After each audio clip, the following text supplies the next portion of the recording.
지금 전 세계는 한국과 이탈리아를 비교합니다. 세계적인 악재에 대처하는 방법과 결과에 엄청난 차이가 있기 때문인데요. 이제 와서 한국을 따라하겠다고 해외 언론과 정부에서 연구하면서 흉내를 내고 있지만 다들 쉽지 않은 상황이라고 힘들어하는 상황입니다. 도대체 그 차이가 무엇일까요? 끝까지 영상을 시청하시면 완전 정리가 될 것이고 자랑스러운 한국을 만나게 되실 겁니다. 한국과 이탈리아 두 나라 모두 1월 말에 첫 번째 환자가 나왔습니다. 하지만 존스홉킨스 대학교의 분석에 의하면 한국은 3월 28일 현재 세계 10위로 내려앉았는데 이탈리아는 최고의 피해자를 양산하고 있습니다. 현재 28위에 있는 일본도 이탈리아와 미국을 따라갈 가능성이 높은 상황이고요. 미국은 이미 10만 명을 돌파했고 거의 통제 불가능에 가까운 상황에 들어갔습니다. 일본도 100명 검사에서 40명이 나올 정도면 뭐 말할 필요도 없는 상황입니다. 이런 상황에서 초기부터 지금까지 적극적으로 대응해 상황표의 커브 곡선을 완전히 꺾어버린 한국에 대해 전 세계가 주목하고 있습니다. 특히 이탈리아와 비교를 하면서 말이죠. 미국 CNN은 왜 한국은 소수이고 이탈리아는 매우 많은가? 라는 기사에서 양국 간의 차이를 초기부터 검사 비율을 상당히 높여온 것과 나이와 흡연 여부도 차이가 났다 라고 분석했습니다. 그러면서 더 정확한 분석을 위해 한국의 정보에 집중해야 한다 라고 결론을 내렸습니다. 이탈리아가 노인층이 많다든지 여성 흡연율이 높다든지 하는 요인보다도 한국의 적극적인 검사와 격리의 차이가 중요했다는 거죠. 로이터 통신은 이러한 두 나라의 상반된 방역 조치 대응을 비교하면서 이탈리아는 검사보다는 주민들의 이동을 금지하는 쪽으로 맞추고 있다면 한국은 계속적인 적극적 검사와 위험한 사람을 추적해 격리시키는 쪽에 있다 라고 봤습니다. 두 나라의 결과는 극적으로 다르기 때문에 한국처럼 공격적이고 지속적인 검사가 매우 중요한 조치이다. 한국 정부는 2015년 메르스 사태 이후 제도를 적극적으로 새롭게 수립해서 증상이 약하거나 무증상자라도 대규모의 검사를 실시하도록 하는 시스템을 만들었다 라고 분석했습니다. 이탈리아는 초기에 검사를 진행하다가 의료체계가 붕괴되면서 결국은 국토를 폐쇄하는 정책을 펼쳤습니다. 주세페 콘테 이탈리아 총리는 처음부터 지역을 폐쇄 조치했고 모든 경제활동을 금지하는 강경책을 취했습니다. 이 강경책을 실행하는 데에 모든 행정력을 동원했기 때문에 검사는 우선순위에서 밀려서 소극적으로 진행이 됐는데 결과는 비참했죠. 이탈리아 의사는 이제는 의사가 할 일이 없다. 사실상 내버려 두고 있다. 누가 살고 누가 죽는가는 환자의 나이와 건강 상태에 의해 결정된다. 여기는 전쟁터다. 라고 울부짖었습니다. 이탈리아 정부로서는 가장 효과적인 강경책처럼 보였지만 가장 쉬운 길이었습니다. 외출 및 영업 금지 정책은 국민들에게 모든 책임을 지우는 것이고 정부는 공권력으로 통제하는 단순한 방법을 택한 것입니다. 반면에 한국은 국민들의 움직임을 제한하기 위해 어떠한 공권력을 동원하지 않았습니다. 초기에 대구 봉쇄라는 실언으로 큰 곤욕을 치른 정부는 사회적 거리두기와 집단 모임 금지 등의 사회적인 운동으로 방향을 정했습니다. 그러면서 더 적극적으로 검사와 추적과 격리를 했고 모든 정보를 투명하게 공개했습니다. 결과는 이탈리아와는 확연하게 비교가 될 정도였고 이제는 전 세계가 주목하는 국가가 된 것입니다. 이런 한국과 이탈리아의 차이를 상징적으로 비교하는 사진이 있습니다. 이탈리아와 한국의 군인들의 역할을 찍은 사진인데 이탈리아의 군인은 폐쇄 조치를 감시하는 역할을 하고 있고 한국의 군인은 적극적인 방역 역할을 담당하고 있습니다. 결국 이탈리아의 군인들이 하는 외출 감시 역할은 세계적인 악재를 통제하는 것에 아무런 긍정적인 영향을 미치지 못한다는 것입니다. 한국의 군인들이 의료 지원과 방역 지원에 적극적으로 지원하는 것이 한국의 적극적인 대응 시스템을 대표하는 것이고요. 결국 이제는 이탈리아에서도 한국을 본받아야 한다는 자성의 목소리가 높아지고 있을 정도입니다. 이탈리아의 월터 리차아르디 보건부 자문관도 한국의 그래프를 보면 볼수록 확신이 든다. 한국이 정답이다. 라고 하면서 한국의 대응 모델에 대한 본격적인 연구에 들어갔습니다. 적극적으로 전파 능력을 멈추게 하려면 적극적으로 추적하고 즉각 격리하는 한국 방식이 유일한 해법이라는 것입니다. 이탈리아 출신 방송인 알베르토가 지난 21일 이탈리아 현지 방송에 출연해서 한국의 방역 대응 시스템을 소개한 것으로 알려졌습니다. 이탈리아 언론에서도 한국과의 차이가 무엇인지 계속 취재하고 분석하고 있었기 때문입니다. 그리고 28일 밤 이탈리아 RAI를 통해 한국의 방역 노하우가 대대적으로 방송이 됩니다. RAI는 한국의 KBS와 같은 위상을 가진 공영 매체입니다. RAI의 요청으로 손영래 보건복지부 대변인과 화상 인터뷰를 진행한 내용입니다. 밝혀진 내용에 의하면 손영래 반장은 한국이 그동안 어떤 시스템을 준비해왔고 첫 환자가 발생했을 때부터 지금까지 어떠한 통제와 기술을 이용해왔는지를 상세히 설명한 것으로 알려졌습니다. RAI 기자는 인터뷰에서 이탈리아가 대처하는 과정에서 구체적으로 무엇을 실수한 것인지를 지적해달라고까지 요청했다고 합니다. 문제는 따라하기가 쉽지 않다는 것입니다. 한국이 가지고 있는 시스템은 전 세계 어느 나라도 가지지 못하는 것이기 때문이죠. 한국은 건강의료보험 제도 때문에 전 국민의 의료 데이터가 이미 보유되어 있다는 사실입니다.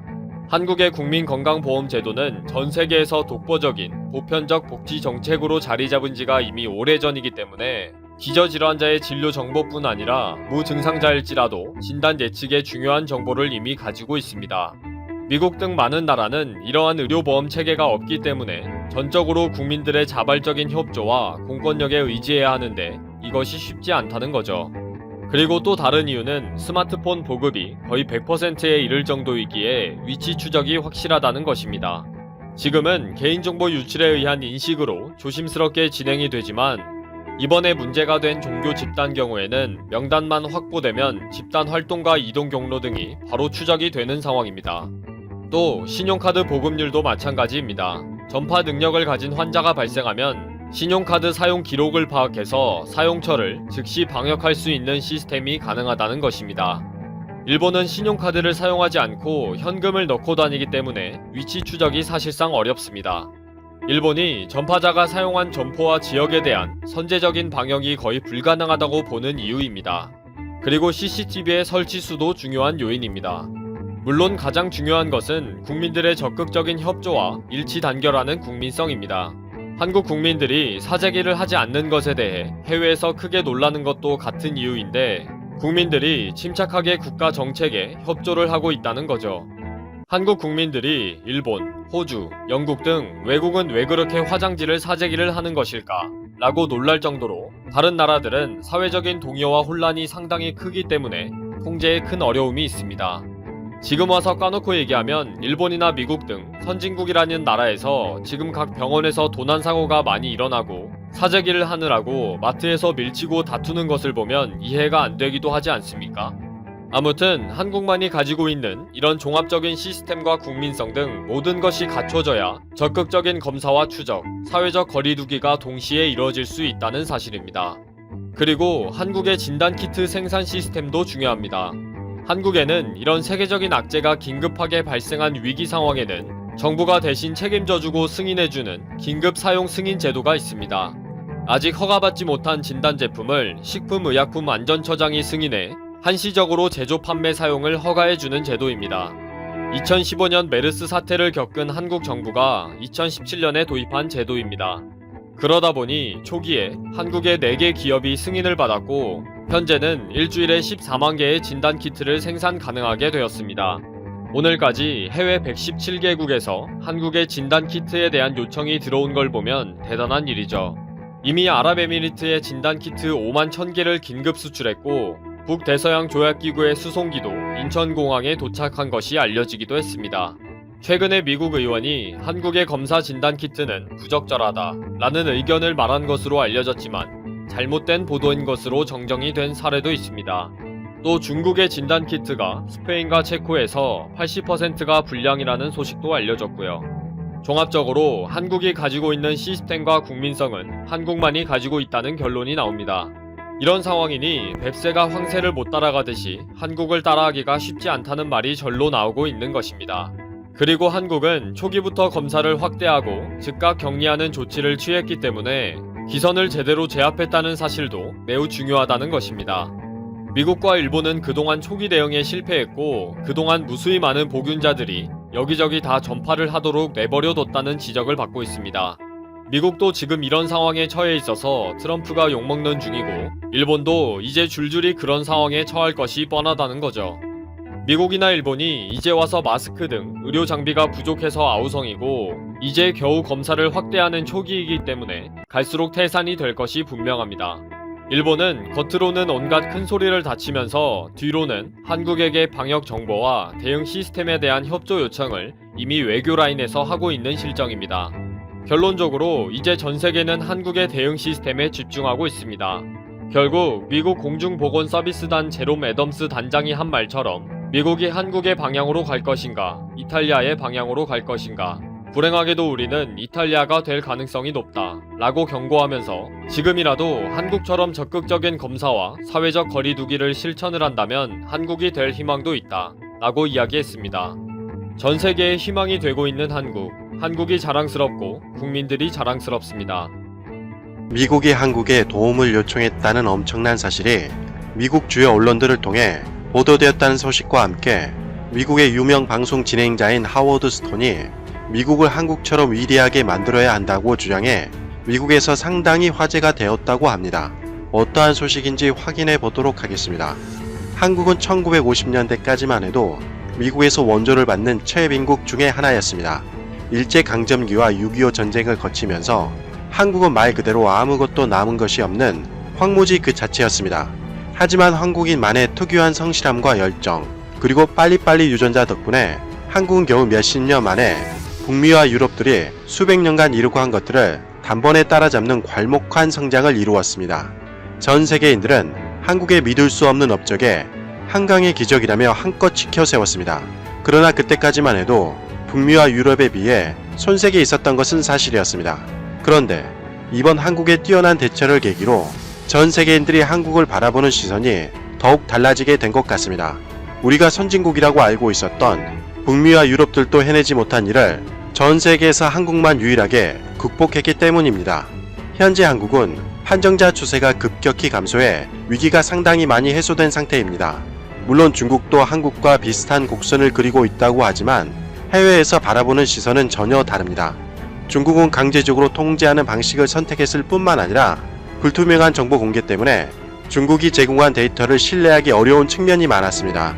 그에 반해 한국은 대응 방식이 민주적이었을 뿐만 아니라 투명한 정보 공개와 더불어 참신하고 혁신적인 아이디어와 대규모 테스트 방식을 적극적으로 도입해 위기를 극복해냈습니다.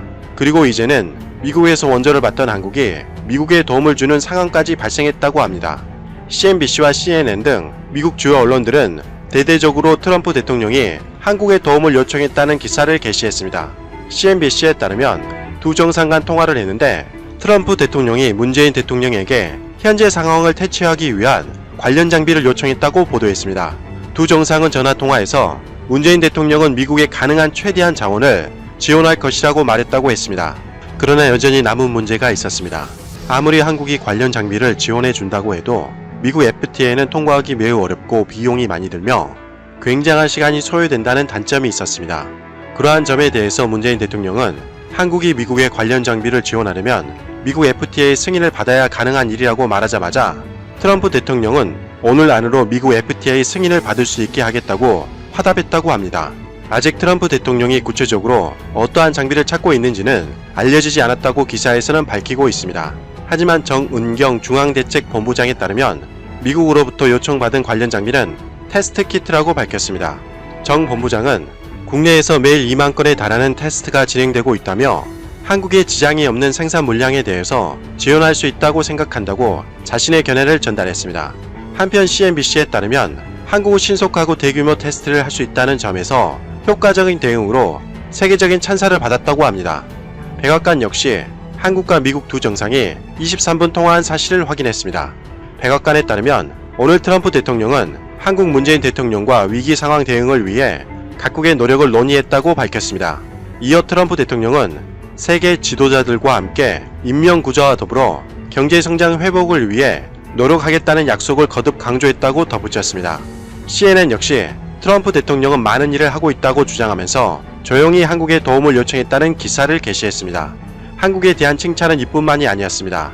미국 국회 전문 채널 더 힐에 따르면 미국 배우이며 진행자인 하워드 스톤은 그의 라디오 채널 시리우스 XM에서 하워드 스턴 쇼를 진행하면서 미국을 한국처럼 위대하기로 트럼프 대통령의 대선 슬로건을 당장 바꾸라고 조언했습니다.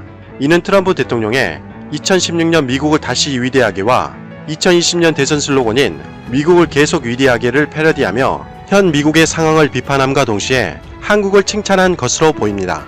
또한 하워드 스톤은 한국은 대규모 테스트를 진행하고 있으며 현재 발생하고 있는 사태에 대해 모든 것을 알아냈다며 극찬을 아끼지 않았습니다. 이것뿐만이 아닙니다.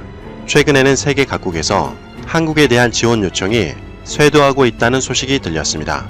외교부에 따르면 47개국에서 한국의 테스트 키트를 수입하고 싶다는 연락을 해왔다는 것입니다. 지난 3월 25일 외교부 비공개 브리핑에서 업체에 직접 접촉해 수입하는 국가가 있는가 하면 그것이 어려울 경우 외교망을 통해서 수입을 도와달라는 경우도 있었다고 밝혔습니다. 현재 수입이 성사된 곳은 아랍에미리트와 루마니아 그리고 콜롬비아 등이라고 말했습니다. 또한 외교부는 인도적 지원을 요청하는 국가가 있는데 총 39개국이라는 설명도 덧붙였습니다. 이에 대해 외교부에서는 인도적 부분에 대해 관계부처 간 긴밀하게 협의해 우선순위를 정한 후에 전략적 중요성을 보고 인도적 지원을 할지 여부에 대해 판단할 것이라고 밝혔습니다. 사실 이들 대부분의 국가는 한국이 위기 상황에 빠지자 문부터 걸어 잠근 곳이 대부분이었습니다. 지난 3월 25일 오전 10시를 기준으로 외교부에 따르면 한국의 입국 절차를 강화한 국가는 모두 179개국에 달하고 있습니다. 그런데 아이러니하게도 강력한 방벽을 쳤던 국가들마저 한국의 뛰어난 대처 능력을 보고 한국에 도움을 요청한 것이었습니다. 특히 베트남은 한국에서 상황이 발생하자마자 한국에 적극적인 조치를 취한 국가 중에 하나였습니다. 그 당시 한국으로서는 상당히 당황스러운 상황이었습니다. 왜냐하면 다른 국가와 달리 한국과 베트남은 수출 관계가 상당히 많이 얽혀있기 때문입니다. 소식통에 따르면 만약 베트남이 강력하게 빗장을 걸어놓은 상태가 계속 유지된다면 한국 기업의 수출 타격은 상당히 클 가능성이 높다고 합니다. 이 사실을 잘 알기 때문에 강경화 외교부 장관은 지난 2월 28일 베트남 외교부 장관과 전화통화를 통해 과도한 입국 제한을 하지 말아달라고 당부하기도 했습니다. 그러나 2월 29일이 되자마자 베트남 당국은 갑작스럽게 한국에서 베트남으로 향하던 비행기의 착륙을 허가하지 않은 것이었습니다. 그것 때문에 한국 네티즌들 사이에서는 베트남에 대한 분위기가 급변했습니다. 당연히 베트남으로서는 한국을 이런 방식으로 대해서는 안 되었기 때문입니다. 자료를 확인해보면 베트남에 투자를 가장 많이 하는 국가 1위가 바로 한국입니다. 한국과 베트남 관계가 정상화되었던 1992년부터 2017년까지 25년 동안 한국 기업이 베트남에 투자한 금액은 총 500억 달러에 이를 정도입니다. 베트남에 400억 달러를 투자해 투자 2위를 차지한 일본보다 무려 100억 달러나 더 많은 금액입니다. 또한 한국은 일본의 뒤를 이어 베트남의 공식 개발 지원 2위를 차지할 정도로 베트남에 끼치는 영향은 매우 크다고 할 수 있습니다. 20년 전만 해도 베트남의 1인당 국민소득은 100달러 미만일 정도로 최빈국이었는데 한국과의 적극적인 협력 덕분에 2019년에는 2,740달러까지 올라왔다는 것이죠. 또한 삼성전자는 베트남에서 매우 중요한 위치를 차지하고 있습니다. 삼성전자는 2018년 기준으로 베트남에서 657억 달러, 원화로 78조의 매출을 기록했습니다. 2018년 베트남의 GDP가 2,412억 달러를 기록한 것을 고려하면 삼성전자 한 기업만으로 대략 베트남 GDP의 27.3%를 차지할 정도로 중요한 위치에 놓여 있다고 할 수 있습니다. 이런 상황에서 베트남이 한국에 갑자기 빗장을 걸어 잠근 것이었습니다. 삼성은 이 때문에 상당히 곤란한 상황에 빠진 적이 있었습니다. 최근에 삼성에 대해 베트남은 여러가지 조건을 달아 빗장을 조금 풀긴 했지만 여전히 아쉬운 상태인 것은 분명합니다. 만약 이번에 베트남이 한국의 테스트 키트에 대해 인도적 요청을 했다면 이 부분에 대해서 한국 정부도 고민을 많이 해야 할 것 같습니다. 한편 덴마크 유력 일간지 폴리티켄에 따르면 덴마크 장관은 한국 기업이 덴마크에 테스트 키트를 수출하겠다고 연락을 취했으나 거절한 적이 있어서 상당한 논란이 발생했다고 합니다. 하지만 이 부분에 대해서 마그누스 헤우니케 덴마크 장관은 나는 한국의 제안에 대해 신속하고 정확하게 대응하지 못한 부분에 대해서 사과하겠다고 솔직하게 밝혀 눈길을 끌었습니다. 그러면서 헤우니케 장관은 앞으로 덴마크 주재 한국 대사관 등을 활용해 한국 업체와 다시 연락을 취하기 위해서 노력하겠다고 밝혔습니다. 이런 상황에서 발등에 불이 떨어진 국가가 있습니다. 바로 일본인데요. 일본은 끝까지 도쿄올림픽을 2020년에 예정대로 개최하겠다고 결정했지만 전 세계에서 비판이 쏟아지자 결국 2021년으로 도쿄올림픽 개최일을 변경하게 되었습니다. 그런데 문제는 도쿄올림픽 연기 소식이 전해지자마자 마치 짜 맞추기라도 하듯이 일본의 판정자 수가 기이할 정도로 급속도로 급증하고 있다는 것입니다. 지난 3월 25일 하루에만 일본은 91명의 판정자가 나와 총 2011명에 이르렀다는 것이죠. 91명이라면 사실 다른 국가에 비하면 그리 크게 증가하지 않았지만 도쿄지사의 반응은 예사롭지 않았습니다. 도쿄는 25일 41명이 새롭게 추가돼 현재 212명이 판정되었습니다. 아직 적은 숫자이지만 일본 도쿄 코이케 지사는 중대 국면이라고 발표하며 상황에 따라 도쿄를 차단하겠다고 밝혔습니다. 또한 기사에 따르면 평일에는 자택근무를 권장하고 주말 외출 자제를 호소했습니다. 그러자 일본 내에서도 상당한 비판이 흘러나왔습니다. 특히 하토야마 유키오 전 총리는 그의 SNS에서 코이케 지사에 대해 당신은 도쿄도민 퍼스트가 아니라 도쿄올림픽 퍼스트였다. 이미 도쿄에는 상당히 많이 확대되었을 것이다 라고 비판을 가했습니다. 또한 일본 매체 FN에 따르면 이미 도쿄 차단을 가정하고 어떠한 상황이 벌어질지에 대한 기사를 게시하기도 했습니다. 즉 일본은 한순간에 패닉 상태가 발생할 수 있다는 것입니다. 사실 세계 언론들은 일본만 추세가 다른 국가와 현저히 다르다며 의구심의 눈초리를 보내고 있었습니다. 그런데 도쿄올림픽이 연기가 되자마자 일본에서 급격히 증가하는 것을 보면 일본은 일부러 판정자 수를 줄이기 위해 테스트를 거의 하지 않았다는 논란을 피하기 어려울 것 같습니다. 이것 때문에 한국 일부 전문가들은 오히려 북미나 유럽보다는 앞으로 일본을 계속 차단해야 되는 것 아니냐는 견해를 제시하기도 했습니다. 한국은 현재 추세가 급격히 감소하고 있는 반면에 일본을 포함한 다른 국가는 급격히 증가하고 있습니다. 처음에 한국에 대해 우려가 많았지만 한국은 각계각층이 힘을 합쳐 위기에 대응해 놀라운 결과를 만들어냈습니다. 다시 한번 노고를 아끼지 않은 각계각층 여러분들께 감사하다는 말씀을 드립니다.